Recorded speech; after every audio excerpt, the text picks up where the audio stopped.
This channel does not promote any violent, harmful, or illegal activities. All content provided by this channel is meant for an educational purpose only.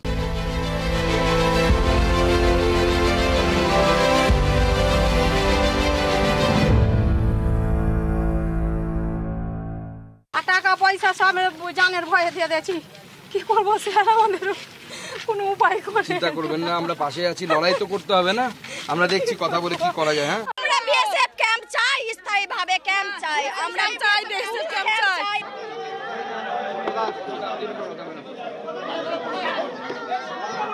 আমি একটা principal বাজার শেষ। রাজ্য সরকারেরও তো permission দরকার হয় এইসব বিএসএফ ক্যাম্প তৈরি করার। এরা কতটা পারমিশন দেবে কিনা আমি উপরের সাথেও কথা বলছি। আমি দিল্লি গেলে পরে গৃহমন্ত্রী অমিত শাহের সাথে দেখা করে আপনাদের সমস্ত বিষয়টা বলবো এবং এই ক্যাম্পের বিষয়টা বলবো, ঠিক আছে? কারোর বাড়ি জ্বালানো, কারোর দোকান জ্বালানো, কাউকে খুন করা একেবারে অন্যায় এবং দৃষ্টান্তমূলক শাস্তি, কিন্তু সেটাও গুজরাটে যা হয়েছে তার 1%।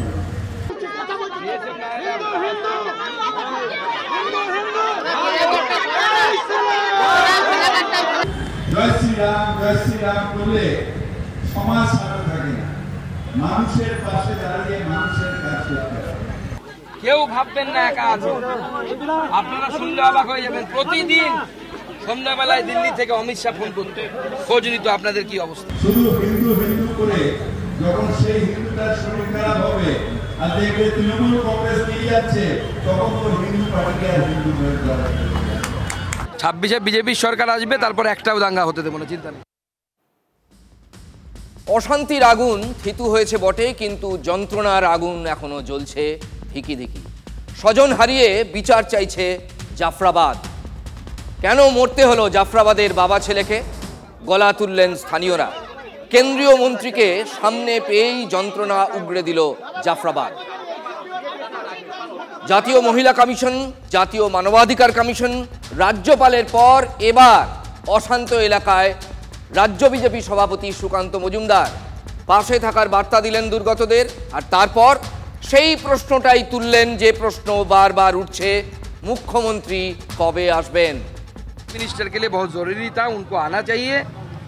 She should visit these places so that the confidence can be gained by the local Indians. এই সেদিন নবান্নে বসেই তো মুখ্যমন্ত্রী বলেছিলেন ঠিক সময়ে তিনি যাবেন।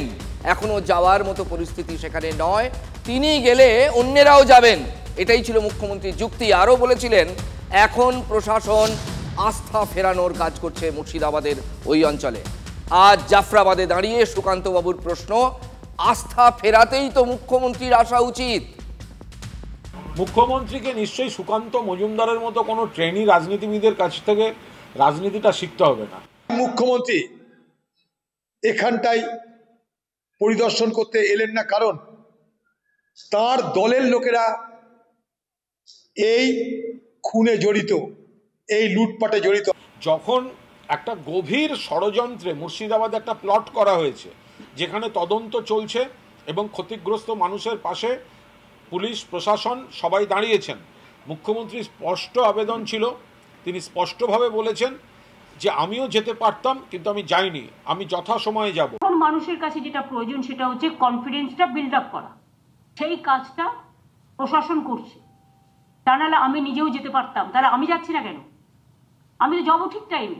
আগে ওদের মধ্যে কনফিডেন্সটা বিল্ড আপ হোক। हम हिंदू लैक ऑफ कॉन्फिडेंस में है, उनमें आत्मविश्वास नहीं है यहाँ पे रहने का, तो इन हिंदुओं से मिलना मुख्यमंत्री जी के लिए बहुत जरूरी था। বিরাট চক্রান্তের গল্প আসছে, সীমান্ত থেকে ওপার থেকে লোক ঢোকানো হচ্ছে, একটা ডিজাইন যেখানে এখানে কিছু গরিব মানুষের চোখের জল ফেলা হবে, যেটা দিয়ে বিজেপি রাজনীতি করবে, সেই রাজনীতিটাই করতে গেছেন সুকান্ত মজুমদার। আপনি জেনে বুঝে চুপ করেছিলেন, আপনি তার জন্য এখানে পরিদর্শন করতে আসছেন না, কারণ আপনি তো সব জানেন, পুলিশ তো খবর দিয়ে দিয়েছে আপনাকে কিভাবে কেন এই ঘটনা ঘটেছে, আপনি অস্বীকার করতে পারেন?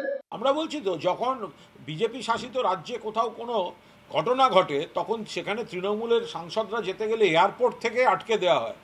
আর আজকে এতটাই গণতান্ত্রিক পরিবেশ এখানে যে সুকান্ত মজুমদার ঘটনাস্থলে গিয়ে পৌঁছচ্ছেন, বিরোধী দলের লোকেরা ঘটনাস্থলে যাচ্ছেন। चीफ मिनिस्टर पश्चिम बंगाल के चीफ मिनिस्टर जो है वो क्या सिर्फ इस मुर्शिदाबाद में मुसलमानों के चीफ मिनिस्टर है कि हिंदुओं के भी चीफ मिनिस्टर, वो सबका चीफ मिनिस्टर है। ইতিমধ্যেই অশান্ত এলাকা ঘুরে দেখেছে জাতীয় মানবাধিকার কমিশন, জাতীয় মহিলা কমিশন। বাংলার শাসক দল তা নিয়ে খোঁচাও দিয়েছে। আজ সেই প্রশ্নটাই উঠেছে আবার।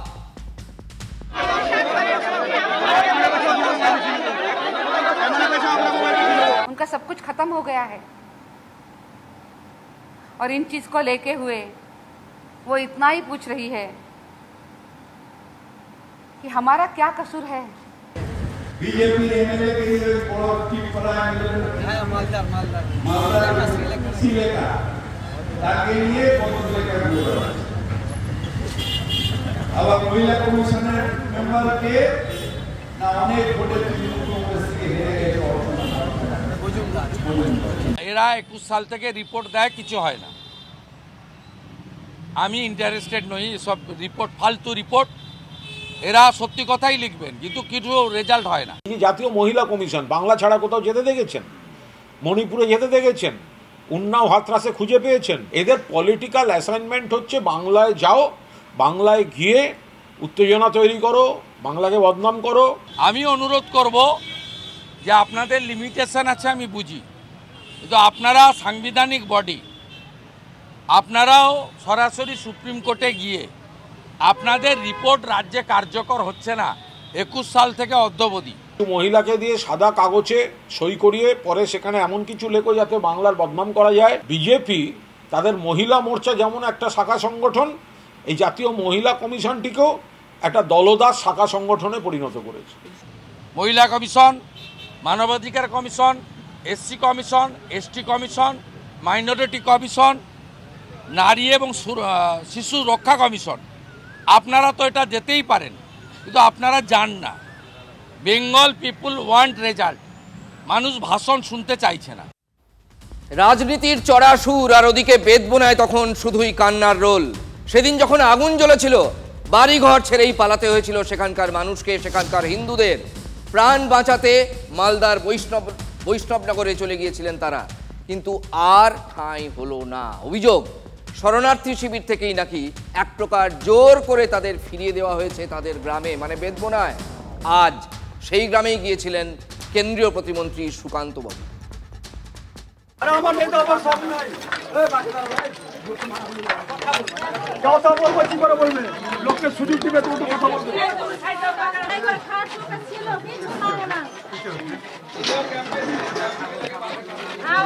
এখন ওরা বাইর করে দিল আমাদেরকে ক্যাম্প থেকে। হ্যাঁ, এরা গরিব মানুষ বলে এরা মানুষ নয়। একজন বাড়িতে রাত্রে ঘুমালাম যে সকালে আমি বাড়ি আসলাম। আমার বাড়ি এসে কি করবো, আমি কেমন করে ঘুমালে থাকবো? থাকার তো আমার জায়গায় রাখিনি, কোনো কিছু তো রাখেনি। ছবিটা দেখলেন, পোড়া ঘরে এখনো হিংসার দগদগে ঘা, এদিকে ওদিকে। আচ্ছা বলুন তো, এই ঘরে থাকা যায়? শাসক নেতাদের বলছি, আপনারা তো একসময় 2019-এর পর মানুষের মন বুঝতে তাদের দাওয়ায় গিয়েছিলেন, তাদের খাটিয়ায় তাদের তক্তপোষে শুতে গিয়েছিলেন, রাত্রিবাস করেছিলেন, সকালে ঝান্ডা তুলেছিলেন। আজ যান না এই ঘরগুলোতে, রাত্রিবাস করতে পারবেন? বলছে কি তোমরা আপনা আপনা বাড়ি যাও, এখানে ফিরে কি হবে এখানে? হ্যাঁ, বলছে কি তোমরা আপনা আপনা বাড়ি যাও, কিছু করার হবে না এখানে। বেদবোনা গ্রাম এখনো অসংখ্য বাড়ি থেকে আগুনের ধোঁয়া বেরোচ্ছে, অনেকের বাড়ি সম্পূর্ণ ধূলিসাৎ হয়ে গিয়েছে। এর মধ্যেই অভিযোগ উঠছে মালদহের বৈষ্ণবনগরের রিলিফ ক্যাম্পে যারা ছিলেন তাদেরকে জোর করে বাড়িতে পাঠানো হচ্ছে। কোন বাড়িতে? সে বাড়ির ছবি হচ্ছে ঠিক এরকম, যে বাড়িতে থাকার মতো পরিবেশ নয়। সেখানে মালদহ জেলার যারা পুলিশ প্রশাসন, বিডিও দপ্তর থেকে বিডিও নিজেই বাড়িতে জোর করে পাঠাচ্ছেন এলাকার বাসিন্দাদের। কোথায় থাকবেন তারা, যেভাবে পুরো ছাই হয়ে রয়েছে? কালকে এসেছে, একবারে জোর করে পাঠিয়েছে। কোথা থেকে জোর করে পাঠিয়েছে? দিয়ার থেকে, ওই স্কুল থেকে। পুলিশ গেলা বলছে বাড়ি যাও, তোমাদের কিছু হলে রিস্ক নিব না, এরকম বলছে। আপনারা তো বাড়িতে থাকবেন কিভাবে? ওই তো এই বাড়িতে কিভাবে থাকবে এরকম জিনিস লিয়া? কি বলছে? কি বলছে বাড়ি যাও, তোমাদের ঠিকঠাক হয়ে গেছে সব বলছে। কোথায় ভাঙন ধরে রয়েছে, কোথায় পুড়ে গিয়েছে, কোথায় খাদ্য সামগ্রী পর্যন্ত নেই। এমনকি যে বাসনপত্র দেখা যাচ্ছে, সে বাসনপত্র সম্পূর্ণ পুড়ে দুমড়ে মুচড়ে গিয়েছে। তাহলে তারা কোন বাড়িতে থাকবেন, এটা কিন্তু প্রশ্ন উঠছে। শুধু এই ঘর নয়, আরও একটি ঘর, ঠিক এই ঘরগুলোতে নাকি মানুষ থাকবে এবং তাদেরকে এভাবেই চাপ দিয়ে এখানে পাঠাচ্ছেন। ঘুমাইনি স্যার রে, তো ওখানে তাও একদিন ওই সব বলছে, পুলিশ গেলা বলছে বাড়লি চলে যাও, দিয়ার রাত্রে ঘুমাইনি কেউ। মানে সারাতকে ঘুমোতে না, কেউ ঘুমাইনি, গ্রামের লোকও ঘুমাইনি ওখানে। কি সব জোর করে কি এখানে পাঠিয়ে দেবো? হ্যাঁ, জোর করে সবকে বাড়ি নিয়ে এসছে এখানে। প্রত্যেক কিন্তু অভিযোগ জোর করে পাঠানো হচ্ছে। কেমন করে থাকবো, মেয়েটা লিয়ে কেমন করে থাকবো, ভয় লাগছে এরকম থাকতে। শুধুই ভয় এখনো, নিজের বাড়ি, নিজের ঠিকানা। কিন্তু এতদিন যারা নিশ্চিন্তে বসবাস করতেন, আজ তারা ঠিকানা ফিরে পেয়েও কেউ নিশ্চিন্ত নন। সেদিনের ঘটনা যেন দুঃস্বপ্নের মতো তাড়া করে বেড়াচ্ছে বেদবোনা গ্রামকে। শেষ ছিল কি আসেনি তো?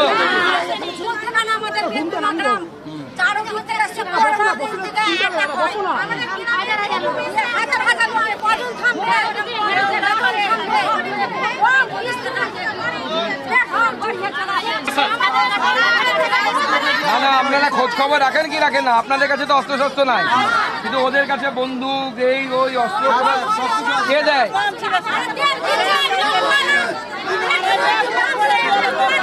মেহবুব আলম দেয়।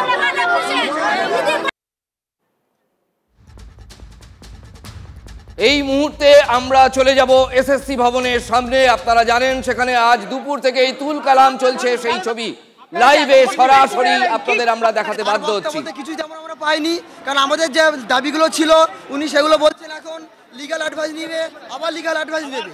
ঠিক আছে, আবার লিগ্যাল অ্যাডভাইস নেবে, তার আর কিসের লিগ্যাল অ্যাডভাইস নেবে? 3 তারিখে জাজমেন্ট বেরিয়েছে, সেখান থেকে এখনো পর্যন্ত লিগ্যাল অ্যাডভাইস নেবে। আজ কত তারিখ? 21 তারিখ, এখনো পর্যন্ত ঠিক করে উঠতে পারছেন না, কি করবেন? কাউন্সেলিং এর কথা বলা হয়েছে নাকি? কাউন্সিলিং এর কথা সেইভাবে কিছু বলা হয়নি। ঠিক আছে, মানে first counselling, second counselling, third counselling, এই ধরনের যে একটা গুজব টাইপের শোনা যাচ্ছে, সেই সংক্রান্ত বিষয়ে কোনো ক্লারিফিকেশন দিয়েছে? না, কোনো ক্লারিফিকেশন দিতে পারেনি উনি, কোনো পজিটিভ বার্তা আমাদের বলতে পারেন, মানে আমাদের দাবি নিয়ে উনি কোনো পজিটিভ বার্তা দিতে পারেননি। আপনারা দাবিও শুধু শুনেছেন? ওনারা শুনেছেন, উনি বলছেন যে আবার আমি লিগ্যাল অ্যাডভাইস নেব, এবার কবে নেবে, কি করবে আমরা কিছুই জানি না। তাহলে আজকে আপনারা বেরিয়ে এলেন, তাহলে কি হবে এরপর? আপনারা কি বের করে দিল? এখানে প্রত্যেকটা যোগ্য, সে ফার্স্ট কাউন্সিলিং হোক আর 8 কাউন্সিলিং হোক, না পাচ্ছি আমরা এখান থেকে উঠছি না। আমরা বেরিয়ে এসেছি, কারণ আমাদের সঙ্গে কথা হয়েছে, সব হয়েছে। কি বললেন? হবে কবে? না, ওরা উনি কি বলতে পারছেন না, টাইম দিতে পারছেন না। আপনাদের দেওয়া কথা রাখলো না কমিশন? এখনো পর্যন্ত বলতে পারছেন রাখবে কি রাখবে না, পজিটিভ বার্তা পাইনি। লিস্ট কবে দেবে তিনি বলতে পারছেন না। ঠিক আছে, এটাই কথা। তাহলে এখানে একটা কথা শোনা যাচ্ছিল যে তৃতীয় কাউন্সেলিং পর্যন্ত তাদের যোগ্য অযোগ্য তালিকা বেরোবে, এরকম কিছু হয়েছে? এরকম কিছু হয়নি, ওরকম কিছু উনি করবেন না এখন এই মুহূর্তে, পরে কি করবে সেটা বলতে পারছি না। মানে আপনাদের এই কাউন্সিলিং এর লিস্ট নিয়ে কোনো কথা এই মুহূর্তে হয়নি? কাউন্সিলিং লিস্ট নিয়ে কথা হয়েছে, কিন্তু আমার দাবি ছিল একটাই, যে প্রথম কাউন্সিলিং থেকে 8 কাউন্সিলিং পর্যন্ত যতগুলো যোগ্য আছে, অযোগ্য সংখ্যা হচ্ছে 5303, এদেরকে বাদ দিতে হবে, দিয়ে আমাদেরকে যোগ্য হিসেবে মিস করে দিতে হবে। আজকে আপলোড করাটা আটকালো কোথায়? আজকে লিস্ট আপলোড করাটা আটকালো কোথায়, কি জানালো? ওনার তো একটাই সমস্যা, উনি চাইছিলেন ওর লিস্ট অন্যভাবে প্রকাশ করতে। কিভাবে বলতে উনি চাইছিলেন যে যাদেরকে ফার্স্ট কাউন্সিলিং থেকে সেকেন্ড কাউন্সিলিং বা থার্ড কাউন্সিলিং এরকম যেটা চাইছিলেন, সেটাকে আমরা কোনো মতেই মানবো না, যার জন্যই আজকে এই অবস্থা। কোনটা মুখে মৌখিক হয় বলছেন? না, অবৈধ একবারও বলেননি। না, বৈধ অবৈধ একবারও বলেননি, বলছেন পরে এরকম একটা কথা বলছে। আমরা চাইছি লিস্ট প্রত্যেক যোগ্যর একসঙ্গে বেরোয়। মানে কথা রাখলো না কমিশন? না, একদমই না। আপনার নামটা একটু বলে দিন। সমীর মণ্ডল। লিস্ট দেওয়া হয়েছে?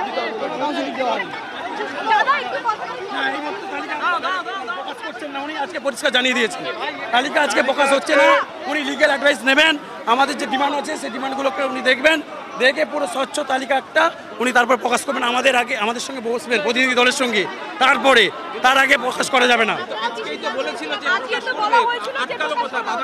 ওই কাউন্সিলিং এর ব্যাপার, থার্ড কাউন্সিলিং পর্যন্ত উনি প্রকাশ করবেন বলেছিলেন। আমরা বললাম যে কিসের বেসিসে, কোন জাজমেন্টে কোথায় আছে যে থার্ড কাউন্সিলিং পর্যন্ত যোগ্য, বাকিরা কি অযোগ্য? উনি বলছেন না, তাহলে কেন থার্ড কাউন্সিলিং পর্যন্ত দেবেন? তখন উনি বলছেন ঠিক আছে আমি একটু সময় নিচ্ছি, লিগ্যাল অ্যাডভাইস নেই, তারপরে আমরা পূর্ণ পদ্ধতিতে। আপনাদের আপত্তিতে আটকে গেল কি? আপনাদের আপত্তিতে পিছিয়ে গেল? তো এখন বলেছে 2-3 দিন টাইম লাগবে, ঠিক আছে। যখন আমরা বলেছি যতক্ষণ না পর্যন্ত স্বচ্ছ তালিকা প্রকাশ হচ্ছে আমরা কিন্তু এখানে ছাড়বো না, এই অফিস ঘেরাও থাকবে পুরো।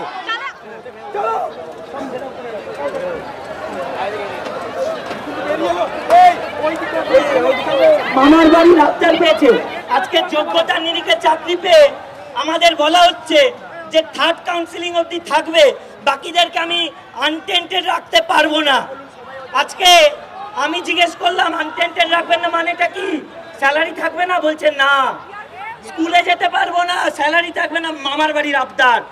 এসএসসি অফিসে হুমকি দিচ্ছি, যদি একজনও যোগ্যের চাকরি কারা হয় আমরা রাজপথ অচল করবো, গোটা রাজ্য অচল করে দেবো। আমাদের চাকরি গেছে রাজ্য সরকারের দুর্নীতির জন্য, আমাদের চাকরি গেছে এসএসসি দুর্নীতির জন্য, আমাদের চাকরি গেছে পর্ষদের দুর্নীতির জন্য। তাদের কি হবে? আমার ছেলে খেলা হচ্ছে আজকে, কাল থেকে স্কুলে যেতে পারবো না, স্যালারি দেবে না, টাকা কোথায় পাবো? পাড়ার লোকেরা অসামাজিক বলবে, অযোগ্য, বলবে টাকা দিয়ে নিশ্চয়ই চাকরি পেয়েছে, তারা তো জানবে না, দায়িত্ব কে নেবে? ইমিডিয়েট সবাই এসএসসি অফিস ঘেরাও করো, এই গেট ওই গেট সমস্ত গেট বন্ধ করে রাখো। আমাদেরকে গুলি করে মেরে দিক, লাঠিচার্জ করুক, নিয়ে চলে যাক, কাউকে ভয় পায় না। আমার চাকরি নিয়ে ছেলে খেলা, আমাকে অযোগ্য বলা, ইয়ার কি পেয়েছে? আমরা যতক্ষণ না সুরা পাচ্ছি একজনও বাড়ি যাবেন না, এই এসএসসি অফিস 2 থেকে 3 দিন যতদিন না সুরা করবে আমরা ঘেরাও করে রাখবো, না কাউকে যেতে দেবো, না আমরা যাবো। আমরা দৌড়ে এসেছি, আপনি কথা বলুন মুখ্যমন্ত্রীর সাথে, যদি এইভাবে আমাদের চাকরি কেড়ে নেন 2 কোটি টাকা কম্পেনসেশন দিন, 2 কোটি টাকা। এবং শুধু তাই নয়, সাংবাদিক বৈঠক করে মুখ্যমন্ত্রী, শিক্ষামন্ত্রী, চালা চামুন্ডা যত আছে সব বসে ওপেন মিটিং এ বলুন দোষ আমাদের, ওদেরকে বলি হতে হলো, তাই 2 কোটি টাকা দিচ্ছি। ইয়ার কি পেয়েছে? হ্যাঁ, যেরম নাচাবে সেরম নাচবো। আরে গুলি করে মেরে দিন, কারোর কথা শুনি না, কারোর কথা শুনতেও যাবো না। আমি যোগ্যতা নিরিখে চাকরি পেয়েছি, যোগ্য হয়ে চাকরি পেয়েছি। ইয়ার কি পেয়েছে নাকি এখানে? আমরা কাউকে ছেড়ে কথা বলবো না, সে তুমি যেই হও, সে যেই হও আর যেই হও। আমরা কারা ঘেরাও করে রাখো, গেট ঘেরাও করো, 2টো গেট বন্ধ করে রাখো, কাউকে ছাড়বে না, কাউকে যেতে দেবে না। এখানে গুলি করে মেরে দিক, লাঠিচার্জ করুক, যা করে দিক, আমরা উঠবো না। যোগ্যতা নিরিখে চাকরি পেয়েছি, কারোর দোষে আমি দোষী হতে চাই না।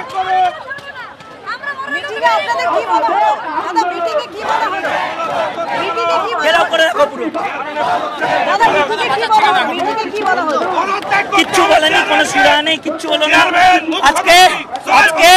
আজকে তারা দুর্নীতি করলো, টাকা খেলো, আর আমার চাকরি চলে যাবে, আমি অযোগ্য। ইয়ার কি হচ্ছে এখানে? বলছেন 4th কাউন্সিলিং থেকে সব কাউন্সিলিং বাতিল, কিসের জন্য? তাহলে আমরা তো টাকা দিইনি, তাহলে কিসের জন্য? স্যালারি থাকবে না, স্কুল যেতে পারবো না, অসামাজিক হয়ে যাব, অযোগ্য চিহ্নিত হবো। কেন? মামার বাড়ির আবদার নাকি? আমরা ঘেরাও করে রাখবো, কাউকে যেতে দেবো না, নিজেরাও যাবো। এসএসসি ভবনের সামনে থেকে যে লাইভ ছবি আপনাদের আমরা দেখাচ্ছি, সেখান থেকে এতক্ষণে গোটা দৃশ্যটা এবং তার নির্যাস একেবারে স্পষ্ট হয়ে গেছে। আজকের যে বৈঠক চলছিল তার নিষ্ফলা। যারা যোগ্য চাকুরি হারা, তারা আজকে এসএসসি ভবনের ভেতরে এক প্রকার জোর করে ঢুকেছিলেন এবং চেয়ারম্যানের সঙ্গে তাদের বৈঠক চলছিল। কিন্তু তাদের দাবি যে শর্ত আরোপ করা হচ্ছে, সেই সব শর্ত তারা মানবেন না। তারা বলছেন যে থার্ড কাউন্সেলিং পর্যন্ত তালিকা প্রকাশ করার কথা বলা হচ্ছে, কিন্তু এটা প্রথমে বলা হয়নি। মোট 8টা কাউন্সেলিং হয়েছিল, প্রকাশ করলে সমস্ত তালিকা প্রকাশ করতে হবে, নো হাফ হার্টেড অ্যাটেম্পট, এইটা হচ্ছে যোগ্য চাকুরিহারাদের দাবি। আরও একবার শুনে নিন, তারা বলতে চাইছেন যারা যোগ্য আর যারা অযোগ্য একেবারে তফাৎ করে পৃথক করে পূর্ণ তালিকা প্রকাশ করুন, তার সেই তালিকার ছাড়া অন্য কোনো তালিকা তারা মানবেন না। এবং একই সঙ্গে যারা অযোগ্য তাদের বলে দিতে হবে, চিহ্নিত করে দিতে হবে যে এরা অযোগ্য, নইলে যোগ্যদের প্রত্যেককে 2 কোটি টাকা করে ক্ষতিপূরণ দিতে হবে, এমন দাবিও উঠল। আমাদের রিপোর্টার রয়েছেন আমাদের সঙ্গে সুজয়, ভেতরের বৈঠকে কি কথোপকথন হয়েছে তার নির্যাসটা যে চাকুরিহারা শিক্ষক তিনি বললেন, এর বাইরে আমাদের তুমি নতুন করে কি জানাতে পারো? দেখো, আমি সরাসরি সেই ছবিটায় প্রথমে দেখাবো যে যেখানে পুলিশ একদিকে রয়েছে, অন্যদিকে যারা চাকরিহারা তারা রয়েছেন। এবং এক কথায় যদি বলা হয়, এই বৈঠকের নির্যাস কথা রাখেনি কমিশন কথা দিয়েছিল 4টের মধ্যে তালিকা প্রকাশ করবে, তালিকা তো 4টের মধ্যে প্রকাশ হলোই না। সন্ধ্যে 6টা পেরিয়ে 7টা পেরিয়ে 8টা বেজে গেল, কিন্তু এখনো পর্যন্ত সেই তালিকা বেরোলো না। এবং তারা বলছেন যে সেই কারণেই আন্দোলন চলবে। এবং তারা যারা ভেতরে গিয়েছিলেন, আপনার সঙ্গে একটু কথা বলবো যে কমিশনের তরফ থেকে বলা হয়েছিল 4টের মধ্যে, কিন্তু আজকে বলছে তালিকায় প্রকাশ হবে না। আমি এখনো প্রতিনিধিদের সাথে কথা বলে উঠতে পারিনি, দেখি আমাদের জানায় কি ভেতর থেকে কি ডিসিশন হলো। তবে আমরা যতদূর শুনতে পেলাম যে থার্ড কাউন্সেলিং পর্যন্ত সেটাকে বলা হবে আনটেইন্টেড বা এরকম কিছু একটা, 4 থেকে 7 বা 8 যা হয়েছে সেটাকে আনটেইন্টেডের মধ্যে ফেলা হবে। এই বিষয়ে আমরা এখনো দ্বন্দ্বে রয়েছি, দেখি কি বলে সেটা। শুনতে পেলে যে আপনারা কি এটা মানতে রাজি আছেন? আজকে তো অবশ্যই নয়, কেন মানবো আমরা? কারণ অনেকেই যোগ্য রয়েছে যারা 4th-এর পরে রয়েছে, আমি নিজে 2nd কাউন্সেলিং, কিন্তু অনেকেই যোগ্য রয়েছে যারা 4th, 5th, 6th থেকে রয়েছে, কেননা তারা ফার্স্টে আসতে পারেনি। প্রত্যেক সেমিস্টারেই যোগ্যরা রয়েছেন? অবশ্যই আছে। শুনলে রাজা, তারা বলছেন প্রত্যেক সেমিস্টারে যোগ্য রয়েছে। সুজয়, তারা বলছেন যে একেবারে 8 নম্বর কাউন্সেলিং পর্যন্ত পুরো তালিকা প্রকাশ করতে হবে। আমাদের আরও এক প্রতিনিধি শর্মিষ্ঠা, তিনিও সেখানে রয়েছেন, ওইখানেই রয়েছেন। শর্মিষ্ঠার সঙ্গে কথা বলবো। শর্মিষ্ঠা, তোমার মাধ্যমে আমরা কি তথ্য এখন পেতে পারি এবং এই বৈঠক ভেস্তে যাওয়ার মূল কারণগুলো কি? আজকে তো কথা দেওয়া হয়েছিল তালিকা বেরোবে।